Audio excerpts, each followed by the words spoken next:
Hi folks, it's Moz here, and on the workbench we're going to be unboxing and looking at this vintage classic Auster Antarctic.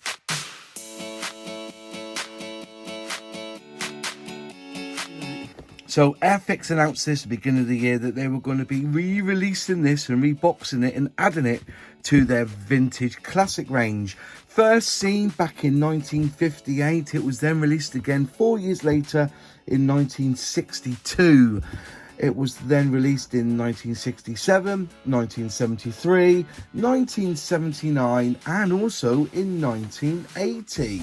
Then 2 years later, 1982, it was released. Then there was a 22-year gap and it was then released again in 2004. And 19 years after that 2004 release, they released it again to us. Now, I believe that they had to re-engineer the glass because it was missing.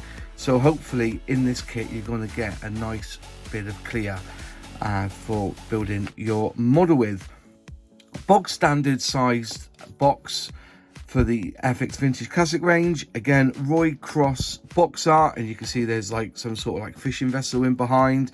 It comes with skis, obviously, because that's what it was for. It was for the Antarctic.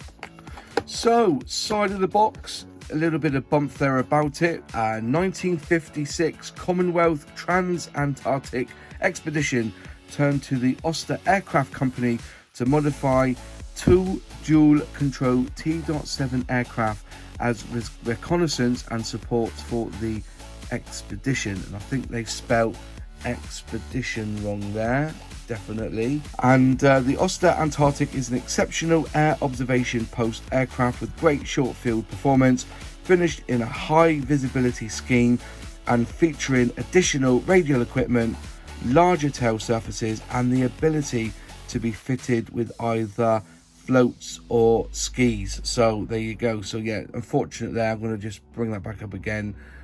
They spelt expedition wrong. What a shame, but anyway, it don't matters. Flying hours, you get one. It's a skill level 1. There's 39 pieces in this kit, and the length of it's going to be 10 centimeters by about 15 centimeters. All right, so there you go. So we've seen the front side here. We've got all the lingo of different warnings, and it tells you there quite clearly that it was tooled in 1958, and this illustration, this one here, was 1967, because originally it was released as a bag kit, I believe. And it says here that pack design 2023. So there you go, all the bump you need. Edge of the box, you've got box art again. Remember, box art again. Remember, it's 1/72 scale, and there's the code A01023V, and I will put a link in the comments below where you can buy this kit. Call out at the back there, basically matte yellow all over, a little bit of matte black on the prop there and on the nose, and a bit of gunmetal, which I assume you'll be putting somewhere on this plane. Okay, yeah, quite simple.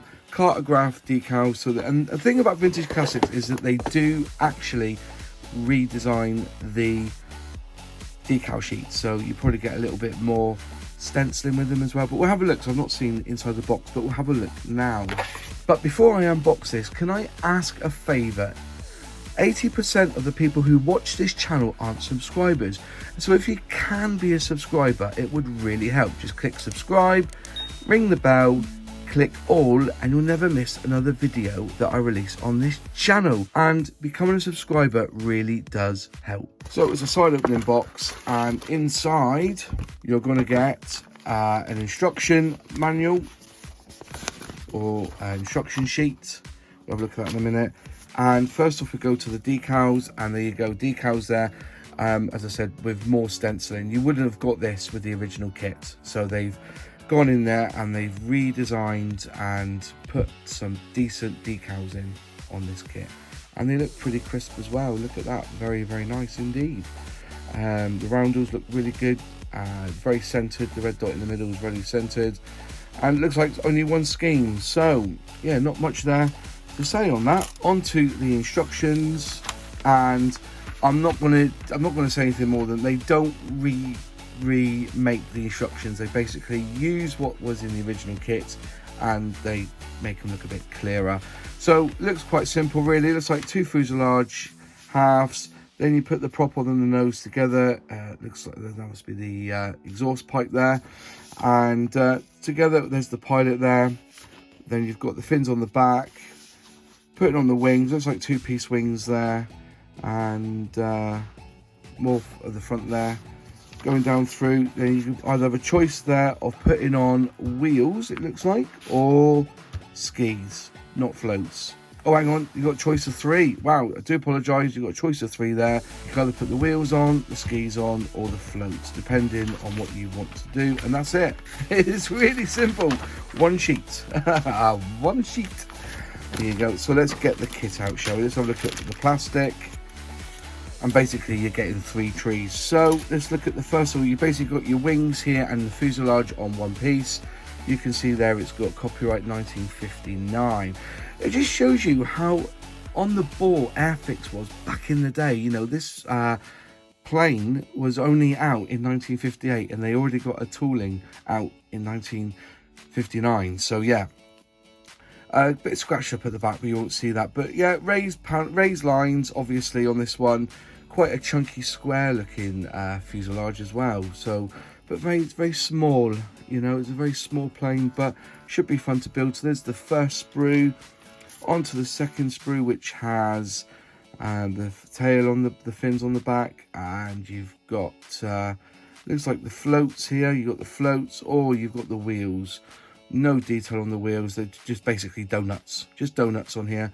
Tiny bit of flash around, so you'll have to give them a good clean up before you attach them, depending on which one you do. But the floats look pretty good. In fact, you know, I've known people who get kits with floats on, take them out, and then repurpose them in either making a Spitfire with floats or something like that. I've seen that done before. So there's the floats. Then on this one here, you've also got floats on this one as well. Yeah, is that floats? Yeah, floats. And more of the tail there. Oh, look at that! Unfortunate, my prop is a bit bent. So, or it's looked like it's a little bit. Yeah, it's been bent in the thing. It looks all right. I may just put a little bit of cement on there just to strengthen that up. But they will need a bit of a clean up. So yeah, we straighten that one out, which is good. There's your rear undercarriage wheel there, your jockey wheel sort of thing, and yeah, and there's your skis there, 1, 2 skis, and your pilot, which doesn't look too bad. There is his twerking position, all good in the hood. Now this is what I want to look at, is the glass, because I believe that they've re-engineered this glass because they lost the tooling. And let's get them out, let's have a little look, and look at that, nice and crisp glass there. So if anything, the glass is going to look pucker is on that.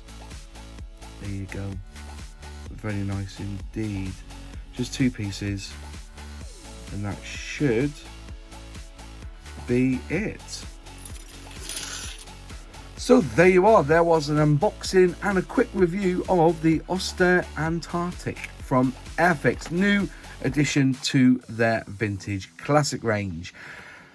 Are you going to buy it? Is this the kit that you want to build? Let me know in the comments what your thoughts are on this kit.